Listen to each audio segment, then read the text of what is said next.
નમસ્કાર મિત્રો, તંદુરસ્ત બાળકની વ્યાખ્યા શું? કેવા પ્રકારના બાળકને તંદુરસ્ત કહી શકાય? વાલી મિત્રો, તમારું બાળક તમને વિવિધ પ્રશ્નો પૂછીને મૂંઝવી નાખે છે. તમે કંટાળીને અષ્ટમ પષ્ટમ જવાબ આપી છુટકારો શોધો છો.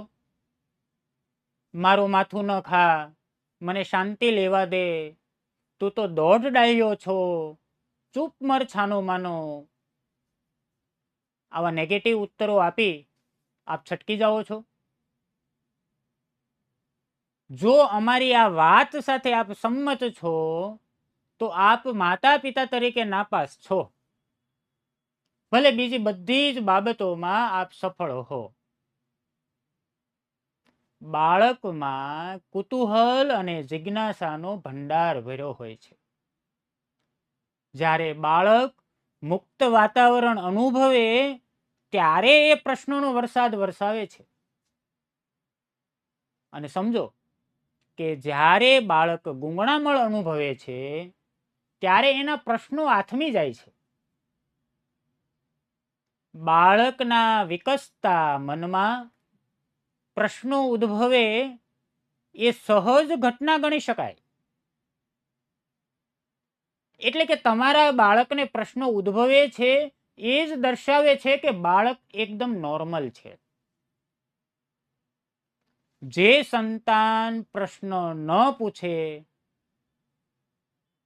એ સંતાનના માતા પિતાએ સમજવું કે એમનું બાળક દબાયેલું છે, એને ચિકિત્સાની જરૂર છે. પ્રશ્ન પૂછનાર બાળકને વખોડવું, ઉતારી પાડવું, અવગણવું, આ બધા જ લક્ષણો એ માતા પિતા બનવા માટેની એક ખામીવાળા ગણી શકાય. બીજા અર્થમાં કહું તો આવા વાલીઓએ માતા પિતા બનવા માટેની એક અલગથી તાલીમ લેવી જોઈએ. બાળકોના પ્રશ્નો અનેક પ્રકારના હોઈ શકે. ક્યારેક પ્રશ્ન મૂર્ખતાપૂર્ણ પણ હોઈ શકે. સરળ પ્રશ્નોથી લઈને કઠિન કે બુદ્ધિપૂર્ણ પ્રશ્ન પણ હોઈ શકે. પરંતુ માતા પિતા તરીકે પહેલા તો આપણે એમને શાંતિથી સાંભળીએ, પછી વિચારીએ કે બાળકે આવો પ્રશ્ન શા માટે પૂછ્યો. ક્યારેક એમને પણ પૂછીએ. એનાથી બાળકની જિજ્ઞાસા, ઉત્કંઠા જાણી શકીશું. અમુક પ્રશ્નોના ઉત્તર તો તે જાતે વિચારીને આપી શકે એવું પણ થઈ શકે. કેટલાક પ્રશ્નોનું સંદર્ભ સાહિત્ય પણ આપણે બાળકને આપીએ. બાળકની ઉંમર અને એમની બૌદ્ધિક કક્ષાને પણ ધ્યાનમાં લેવી જોઈએ અને પછી જ એમના પ્રશ્નનો ઉત્તર આપણે આપવો જોઈએ. શરત એક જ છે કે ચર્ચા મુક્ત, નિખાલસ અને પ્રેમપૂર્વકની હોવી જોઈએ. ક્યારેક બાળકના પ્રશ્નોનો ઉત્તર આપણી પાસે પણ ન હોય ત્યારે નિખાલસપણે કબૂલાત કરીએ કે મને ખ્યાલ નથી અથવા તો હું જાણીને તને કહીશ. ક્યારેય બાળકને જુઠ્ઠો ઉત્તર ન જ આપીએ.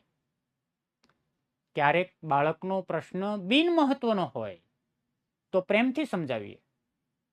સારો પ્રશ્ન પૂછનાર બાળકની યોગ્ય પ્રશંસા પણ આપણે કરીએ. એક વાત સમજીએ કે પ્રશ્ન પૂછનાર બાળકને અપમાનિત કે નિરુત્સાહિત કરનારા મા બાપ એ બાળકના શિક્ષણની અને વિકાસની એક મહત્વની દિશા બંધ કરી દે છે.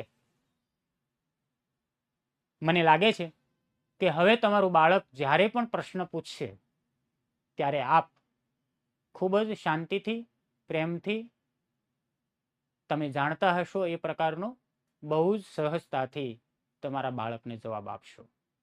નમસ્કાર.